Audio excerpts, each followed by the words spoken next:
ఇక డీటెయిల్స్ చూస్తే గాంధీ భవన్ నుండి బీజేపీ ఆఫీస్ ముట్టడికి మహిళా కాంగ్రెస్ నేతలు బయలుదేరగా గాంధీ భవన్ గేట్ దగ్గర పోలీసులు అడ్డుకున్నారు.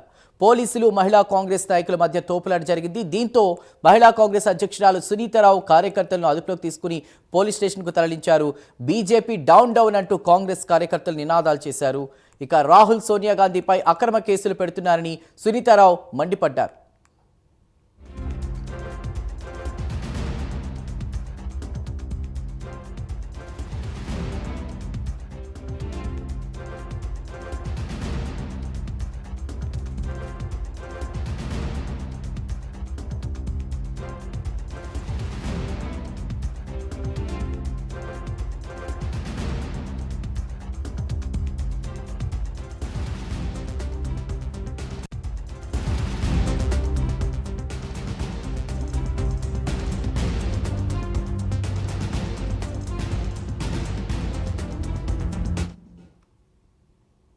గాంధీభవన్ నుండి బీజేపీ ఆఫీస్ ముట్టడికి మహిళా కాంగ్రెస్ నేతలు బయలుదేరగా గాంధీభవన్ గేట్ దగ్గర పోలీసులు అడ్డుకున్నారు. పోలీసులు మహిళా కాంగ్రెస్ నాయకుల మధ్య తోపులాట జరిగింది. దీంతో మహిళా కాంగ్రెస్ అధ్యక్షురాలు సునీతారావు కాంగ్రెస్ కార్యకర్తలను అదుపులోకి తీసుకుని పోలీస్ స్టేషన్కి తరలించిన పరిస్థితి. బీజేపీ డౌన్ డౌన్ అంటూ కాంగ్రెస్ కార్యకర్తలు నినాదాలు చేశారు. రాహుల్ సోనియా గాంధీపై అక్రమ కేసులు పెడుతున్నారని సునీతారావు మండిపడ్డారు.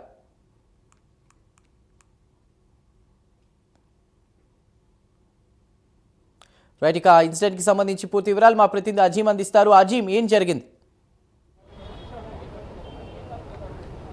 గాంధీ భవన్ దగ్గర ఏదైతే కాంగ్రెస్ కార్యకర్తలు నేతలందరూ కూడా ఏదైతే బీజేపీ ఆఫీస్ ముట్టడికి ఏదైతే దూసుకెళ్లడానికి సిద్ధంగా ఉన్నారో, అయితే కొద్దిసేపటి క్రితమే మహిళా కాంగ్రెస్ సంబంధించిన నేతలందరూ కూడా ఏదైతే బీజేపీ ఆఫీస్ ముట్టడికి బయలుదేరారు. అయితే గాంధీ భవన్ గేట్ వద్దే వాళ్ళను ఏదైతే పోలీసులు అదుపులో తీసుకున్నారు. అయితే BJP down down, Modi హచావ్, దేశ్కో Bachao అనుకుంటూ కూడా ఏదైతే మహిళా కాంగ్రెస్ కార్యకర్తలు పెద్ద ఎత్తున నినాదాలు చేసుకుంటూ బయలుదేరారు. అయితే వెళ్ళడానికి లేదు అనుకుంటూ పోలీసులు గేట్ వద్దే అడ్డుకున్నారు. దీంతో పోలీసుల మధ్య అలాగే ఏదైతే కాంగ్రెస్ మహిళా కార్యకర్తల మధ్య ఏదైతే కొద్దిపాటు వాగ్వాదం చోటు చేసుకుంది. దీంతో పోలీసులు వారిని అదుపులోకి తీసుకొని వారిని ఏదైతే స్టేషన్ కూడా పంపించడం కూడా జరిగింది. అయితే కొద్దిసేపటి క్రితం పీసీసీ అధ్యక్షుడు మహేష్ కుమార్ గౌడ్ కూడా ఏదైతే గాంధీ భవన్కి చేరుకున్నారు. సో గాంధీ భవన్కి చేరుకున్నటువంటి మహేష్ కుమార్ గౌడ్ కూడా కాసేపట్లో ఏదైతే బీసీసీ అధ్యక్షుడికి సంబంధించినటువంటి ఏదైతే గాంధీ భవన్ బీజేపీకి సంబంధించి ఏదైతే ముట్టడి కూడా బయలుదేరుతారో, అయితే బీజేపీ ఆఫీస్ ముట్టడికి వెళ్ళడం ఏంటని చెప్పి బీజేపీ పార్టీ ఆఫీస్ నుంచి కూడా ఒక వ్యతిరేకత వాతావరణం అయితే ఏర్పడుతున్న పరిస్థితిని మనం చూస్తున్నాం. ఎందుకంటే నేషనల్ హెరాల్డ్ కేసు విషయంలో ఢిల్లీ రోజ్ ఎవెన్యూ కోర్టు చాలా స్పష్టంగా ఏదైతే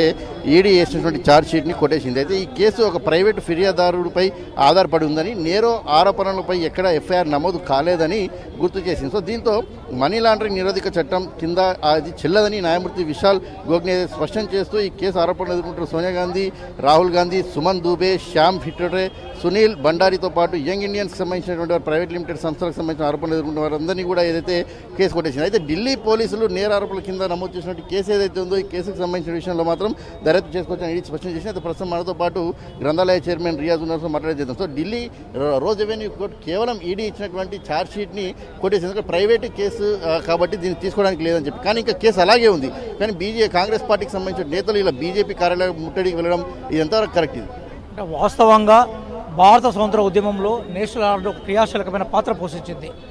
నేషనల్ హెరాల్డ్ పత్రిక ద్వారా మాత్రమే ఆ రోజు భారతీయుల మధ్య ఒక ఐక్యత తీసుకొచ్చింది. నేషనల్ హెరాల్డ్ పత్రిక నిర్వహణలో నెహ్రూ గారి త్యాగాలున్నాయి. వారు తన ఆస్తిని దానికోసం ఖర్చు పెట్టే నేపథ్యం ఉంది.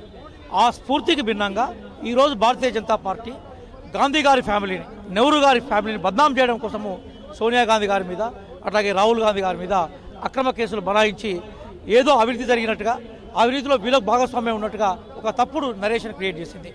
ప్రజలకు వాస్తవాలు తెలియాలి. ఈరోజు ఢిల్లీ హైకోర్టు ఏ తీర్పు అయితే ఇచ్చిందో అది ప్రజాస్వామ్య స్ఫూర్తిని, న్యాయ వ్యవస్థ స్ఫూర్తిని ప్రకటింపజేసింది. మేమేమంటున్నామంటే నిజంగా స్వతంత్ర ఉద్యమానికి భారతీయ జనతా పార్టీకి సంబంధమే ఉంది. స్వతంత్ర ఉద్యమంలో నేషనల్ హెరాల్డ్ పత్రిక నిర్వహించిన తీరు పట్ల నిజంగా బీజేపీకి ఏమన్నా కనీస అవగాహన ఉందా?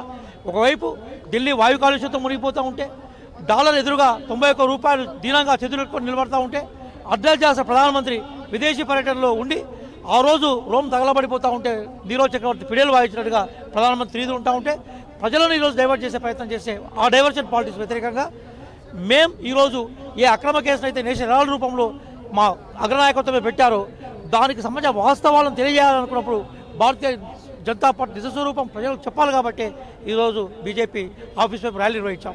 బీజేపీ ఆఫీస్ దాడి చేయడమో, బీజేపీ నాయకులను వ్యక్తిత్వ హననం చేయడమో మా ఉద్దేశం కాదు. కాంగ్రెస్ పార్టీ ఎప్పుడైనా శాంతియుతమైన జీవితాన్ని కోరుకుంటూ ఉంటుంది, క్రియాశీలకమైన రాజకీయాలను ప్రోత్సహిస్తూ ఉంటుంది. వ్యక్తిగత కక్షలు కారుణ్యాలను వ్యక్తిగతమైన అంశాలను రాజకీయాల్లో చెప్పించదని చెప్తూ ఉంటాం. కాబట్టి ఈరోజు భారతీయ జనతా పార్టీ ద్వంద్వ ప్రమాణాలను హైకోర్టు ఏ మేరకు దాన్ని కట్టడి చేసే ప్రయత్నంలో తను తీర్పు ఇచ్చిందన్న విషయాన్ని ప్రజలకు తెలియాలనుకున్నప్పుడు డెఫినెట్గా ఈ ర్యాలీ ఒక సంకేతంగా ఒక సింబాలిక్గా కనబడుతుంది. కాబట్టి ఈ ర్యాలీకి అఖిల భారత స్థాయిలో మా దేశ నాయకత్వం పిలుపునిచ్చింది. ఆ కోణంలో మేము ముందుకు పోయే ప్రయత్నం చేస్తున్నాం. అదే రకంగా భారతీయ జనతా పార్టీకి హెచ్చరిస్తూ ఉన్నాం. ఈరోజు మీరు మహాత్మా గాంధీ పేరు తీసే ప్రయత్నం చేశారు, నేషనల్ హెరాల్డ్ పత్రిక మీద కేసులు పెట్టే ప్రయత్నం చేశారు. అంటే స్వాతంత్ర ఉద్యమంలో పాల్గొన్న మీరు, స్వాతంత్ర ఉద్యమంలో బ్రిటిష్ వాళ్ళకు సహకరించిన మీరు, దేశ విభజన కారణమైన భారతీయ జనతా పార్టీ ఈరోజు కాంగ్రెస్ పార్టీ బదనాం చేసే ప్రయత్నం చేస్తూ ఉన్నది. మీరు ఆకాశం మీద ఉమ్మి వేస్తే అది మీ మీదే పడుతుంది తప్ప కాంగ్రెస్ పార్టీకి ఏం కాదన్న విషయాన్ని హెచ్చరికలు చేయాలి.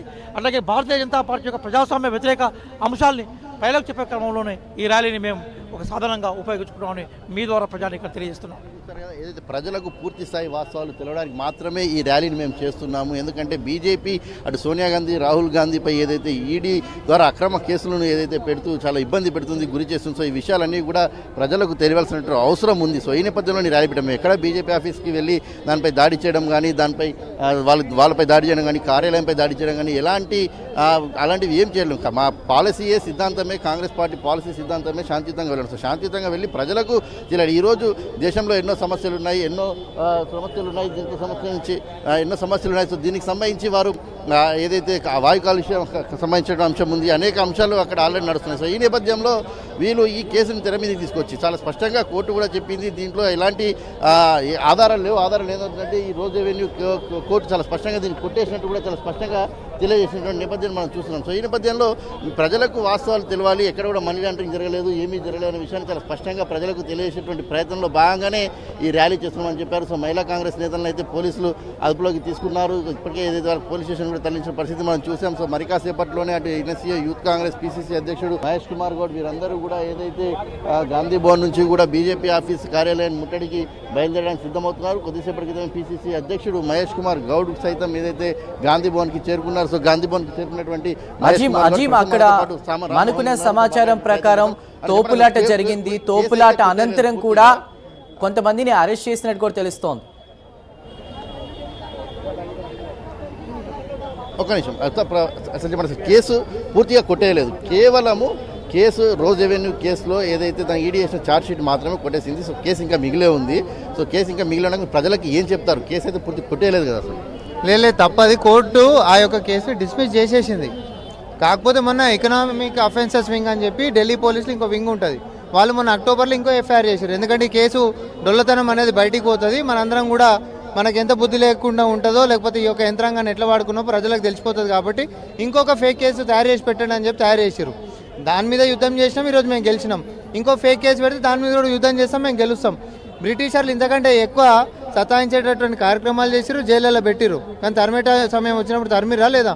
నేషనల్ హెరాల్డ్ అనేటటువంటి పత్రిక స్వాతంత్రం కోసము భారతదేశంలో ప్రజలని చైతన్యం చేయడానికి అతి క్రియాశీలకంగా పనిచేసినటువంటి పత్రిక మీద వాళ్ళు కష్టాలలో ఉన్నప్పుడు కాపాడినటువంటి కాంగ్రెస్ పార్టీ ఒక రూపాయి కూడా ఆశించకుండా, ఒక రూపాయి లాభం లేకుండా, ఒక రూపాయి శాలరీ లెక్క తీసుకోకుండా ఒక చారిటబుల్ కంపెనీని పెట్టి వాళ్ళని ఆదుకున్నారు, ఎంప్లాయీస్ని ఆదుకున్నారు, ఆ సంస్థని కాపాడినరు. ఎవరు కొనుక్కోలే. నువ్వు ఒక గుడికి చందా ఇచ్చినావనుకో, సే ఫర్ ఎగ్జాంపుల్ గుడి బాగుండాలని, దేవునికి ఇంకొంచెం అభివృద్ధి కార్యక్రమాలు చేయాలని, నువ్వు గుడి మీద దురుద్దేశంతో ఆస్తిని దొంగతనం చేసేటటువంటి కుట్రున్నట్ట. ఇది గదే కేసు. ఏజేఎల్ అనేటటువంటి సంస్థని కాపాడే ప్రయత్నం చేసినటువంటిది, ఒక రూపాయి లాభదాయకంగా అసలు ఆలోచన అనేటటువంటిది లేకుండా దాని మీద తప్పుడుగా కాంగ్రెస్ పార్టీ నాయకత్వాన్ని చిత్రీకరించి ఈడీని ఆయుధం లెక్క వాడి చిత్రహింసలు పెట్టేటటువంటి కుట్రలు ఏవైతే బీజేపీ నాయకత్వం చేసిందో అది ఈరోజు రాస్ అవెన్యూ కోర్టు ముంగట తేట తెల్లం అయిపోయింది. అదొక బోగస్ కేసు అని మేము సిద్ధంగా ఉన్నాం. ప్రజలకి చైతన్యం చేస్తామని చెప్పినా మేము చైతన్యం చేస్తాం. సంస్థను కాపాడేటువంటి ప్రయత్నం మాత్రమే అప్పుడు ఉన్నటువంటి సోనియా గాంధీ, రాహుల్ గాంధీ వారు చేశారు తప్ప ఎక్కడా కూడా మనీ లాండరింగ్ జరగలేదు, ఒక రూపాయి కూడా తినలేదు. సో అని చెప్పి కాంగ్రెస్ స్పష్టంగా చెప్తున్నారు. దీన్ని ప్రజలు చైతన్యవంతం చేయడానికి చెప్తున్నారు. మీరు అన్నట్టు కొంతమందిని అయితే అరెస్ట్ చేశారు. సో మరి కాసేపట్లో కూడా కాంగ్రెస్ పార్టీకి సంబంధించిన అగ్రనాయకత్వము, కార్యకర్తలు అందరూ కూడా ఏదైతే ర్యాలీగా బయలుదేరడానికి సిద్ధమవుతున్నారు. ఇప్పుడే మనం చూస్తున్నాం, ఆల్రెడీ ఒక్కొక్కరు కూడా ఏదైతే గాంధీ బీజేపీ ఆఫీసర్ కూడా వెళ్ళేటువంటి ప్రయత్నం చేస్తున్నారు. అయితే పోలీసులు అయితే ఫుల్గా మోహరించారు. సో పోలీసులు అయితే వారిని ఖచ్చితంగా బీజేపీ ఆఫీసర్ వెళ్ళనివ్వము, ఖచ్చితంగా అడ్డుకుంటాము అని చెప్పి చెప్తున్నారు. సో ఈ నేపథ్యంలో వారిని కూడా పోలీసులు అరెస్ట్ చేసి అదుపులో తీసుకునేటువంటి పరిస్థితి ఇక్కడ మనకు అయ్యేటట్టు కనిపిస్తుంది. Chandu. Right Azeem, thank you for the updates.